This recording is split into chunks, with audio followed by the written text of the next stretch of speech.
국가적으로 보면 세계 정세에서 알래스카 땅에 대한 얘기를 한번 제가 읽은 적이 있는데, 이 땅을 원래는 주인이 러시아였습니다.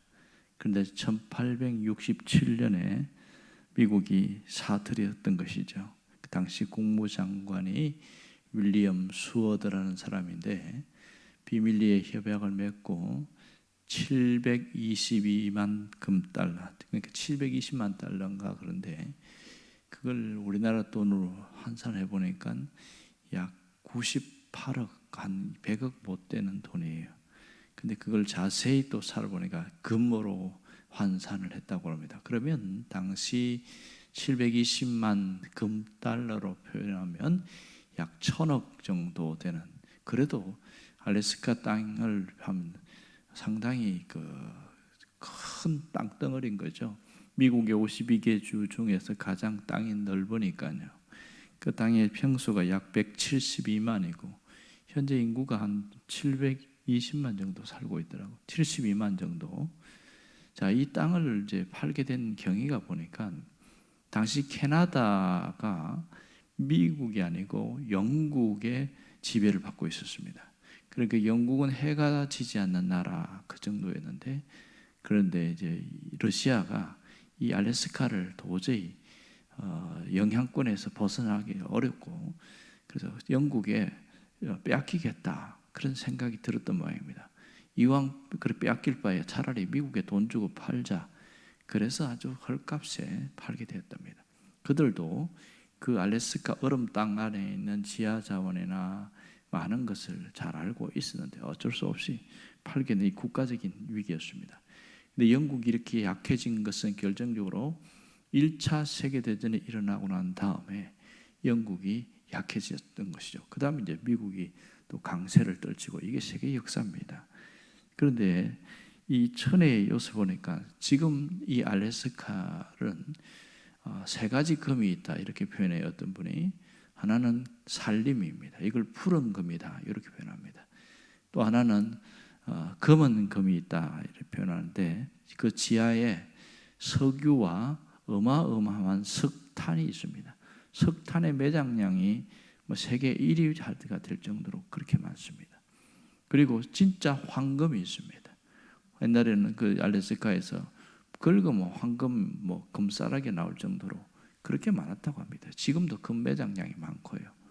그리고 바다에 있는 천혜 자원들도 이루 말할 수 없고, 하여튼 군사적으로도 그렇고 굉장히 중요한 위치를 갖고 있습니다. 그런데 미국이 세계 강대국이 되고 영향권을 가질 수 있는 부분 중에 하나도 알래스카가 있었기 때문에 그렇게 평가하는 분도 있긴 합니다. 이 엄청난 일들이 오늘 성경에도 나오고 있는데 바로 하나의 일화를 소개하고 있습니다. 자, 당시에 2000년 전에 팔레스타인 지역, 예수님이 이제 오시기 전부터 어마어마한 전쟁이 있었죠. 수많은 전쟁이 있단 말이니까 돈을 가진 사람들이 가장 고민이 뭐냐면 이 돈을 어떻게 보관할 것이냐. 당시에는 은행이 없으니까 돈 보관하는 방법을 찾다가 땅속을 찾았습니다. 그 당시 문헌에도 보면 랍비들이 돈을 가장 보관하기 좋은 장소가 땅속이다 이렇게 표현했습니다. 나도 전쟁이 빈번해서 그래서 부자들이 땅에다가 돈을 보관하는 게 아니라 그걸 보석으로 바꿔가지고 그다가 상자에 집어넣어서 깊이 땅에다가 묻어놓고 이렇게 했습니다. 그래서 당시에 그 문헌에 보면 이 보석 상자를 찾아다니는 토벌꾼들도 있었다. 이런 표현들이 있습니다. 그만큼 땅 속에 다 이게 보석을 이렇게 묻어놓고 그렇게 샀습니다. 오늘 성경은 이걸 배경으로 이야기를 하고 있는 거죠. 어떤 농부가 있는데 큰 농사를 짓고 있는데 또 한 사람은 품팔이라고 있습니다. 그 소작인으로 있는 거죠. 하다 보니까 갑자기 두 가지 설이 있긴 한데, 소로 이렇게 가는데 어떤 사람은 쟁기에 탁 걸리는 소리가 있어서 파왔다 하는 사람도 있고, 어떤 사람은 이게 푹 소가 뭔가 발이 꺼지길래 이게 뭐냐 하고 이렇게 해서 살살 파보니까 뭐가 좀 특별한 게 있어서 상자가 있었다 이렇게 표현합니다만, 둘 다 마찬가지겠지요. 중요한 것은 이 보물을 발견했습니다. 자, 그러면 이 소자기는 자기 땅이 아니잖아요. 그러면 이제 고민이 생깁니다. 이것을 발견한 사람이 주인이긴 합니다만은 이 땅 주인이 절반의 소유권이 있습니다. 그렇다 보니까 이걸 몰래 덮어놓고 주변에 사람이 있는가 한번 확인하고, 그날부터 자기 있는 모든 가산들을 다 팔아서 그 땅을 팔아달라. 내가 좀 이제 제대로 한번 농사하고 싶다. 뭐 그렇게 해서 땅을 헐값에 샀다는 그 얘기입니다. 그리고 나서 보물을 캐냈다. 이게 이 본문 전체의 배경입니다. 예수님이 천국은 마치 이것과 같다 하면서 천국에 대한 비유를 하면서 이 보물 이야기를 하고 있습니다. 자, 오늘 여기서 가장 중요한 핵심 메시지가 뭐냐? 이 농부가 보물을 발견하게 된 게 우연히 발견된 것으로 봅니다. 세상적으로 보면 운이 따라 주었다 이렇게 생각되어지는 것이죠. 내 편에서는 우연이 된 일이지만 사실 하나님 편에서는 결코 우연이 아니었죠. 하나님의 편에서는 필연이었습니다. 이것을 신앙적 용어로 표현하면 섭리다 이렇게 표현합니다. 자, 여기서 보물이 뭐냐? 1차적인 의미는 예수 그리스도를 표현합니다. 예수 그리스도가 보물이다.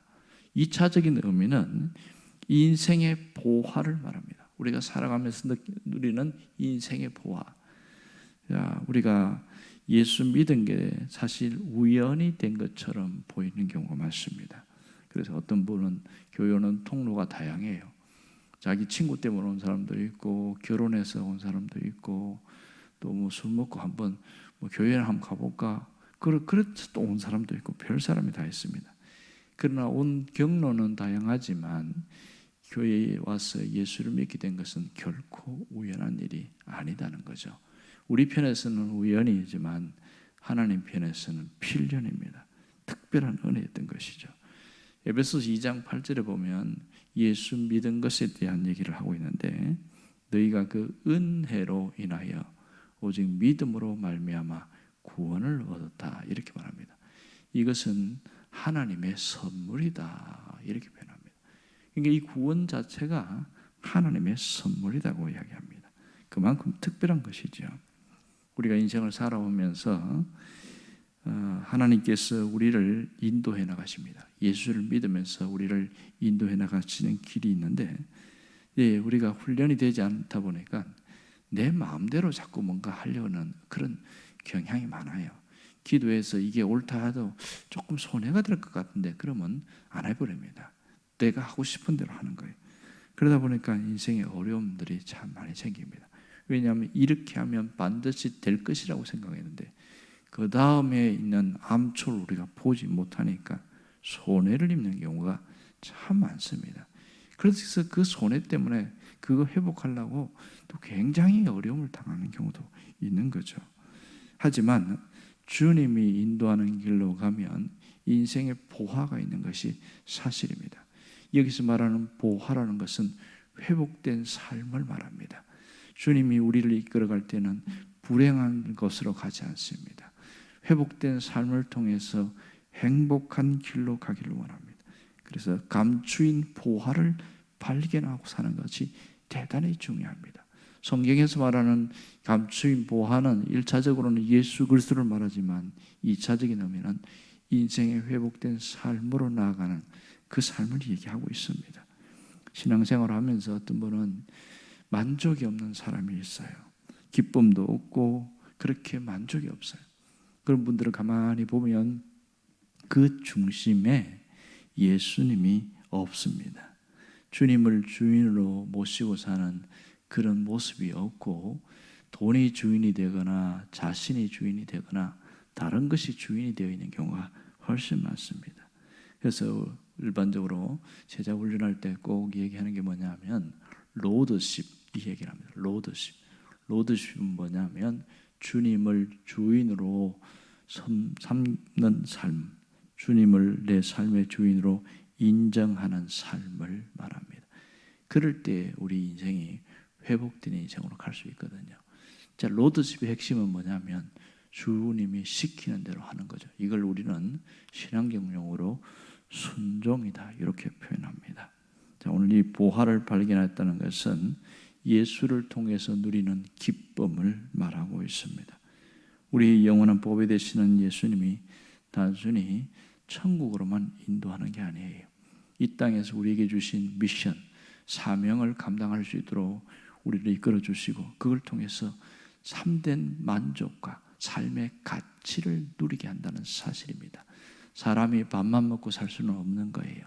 내가 살아가면서 삶의 의미를 찾아야 삶의 가치를 깨닫고 살아갑니다. 사람이 아무런 삶의 의미가 없을 때 그렇게 사람은 병들어가고 있고 죽어간다 이렇게 이야기합니다. 인천에 계신 어떤 목사님인데 이분이 은퇴를 하셨어요. 70이 돼서 은퇴했는데 교회가 제법 큽니다. 그랬더니 그분이 은퇴를 하고 나서 2년째인가 정신적 공황 상태가 왔다 이렇게 그러는 거예요. 자기가 막 살기가 싫고 막 굉장히 왜 그런지 모르겠어요. 공황 상태가 온 거예요. 그래서 가만히 돌아보니까 일을 하다가 스톱했어요. 건강은 지금 있는데 나이가 찼다고 은퇴를 해버렸어요. 그래서 아무것도 할 게 없으니까 삶의 의미를 잃어버린 거죠. 그때 이분이 뭘 해야 될까 하고 고민하다가 또 기도하다가 그래서 번쩍 떠오른 게 하나님이 알려주신 게 네가 열심히 교인들을 섬기고 하고 뭐 설교 준비하고 뭐 이렇게 한다고 직접 전도하지 못했는데 이참에 한번 전도하면 어떻겠니? 이런 마음이 들더래요. 그래서 기도하다가 그거라도 해볼까? 그래서 이분이 이제 피켓을 만들어 가지고 자기 집에서 5분 거리에 있는 지하철 앞에서 피켓 들고 이 나이 드신 분이 예수 믿으세요 하면서 전도를 하기 시작한 거예요. 그래도 길게도 안 합니다. 한 30분에서 1시간. 놀라운 것은 이렇게 해서 한 달 딱 지났는데 이 공황 상태의 그 마음이 싹 사라지더래요. 썰물이 빠져나가서 사라지고 삶의 기쁨이 찾아오더래요. 야, 내가 이러다가 죽겠구나 했는데 자기가 살아나는 것을 느꼈다는 거예요. 그리고 그분이 지금도 그렇게 하고 있어요. 이 삶의 기쁨, 가치를 찾아내지 않으면 우리는 끊임없이 만족이 없는 삶을 살아갑니다. 외적으로 갖추어져 있고 주어져 있어도 내 마음이 비어 있으면 여전히 우리는 무너집니다.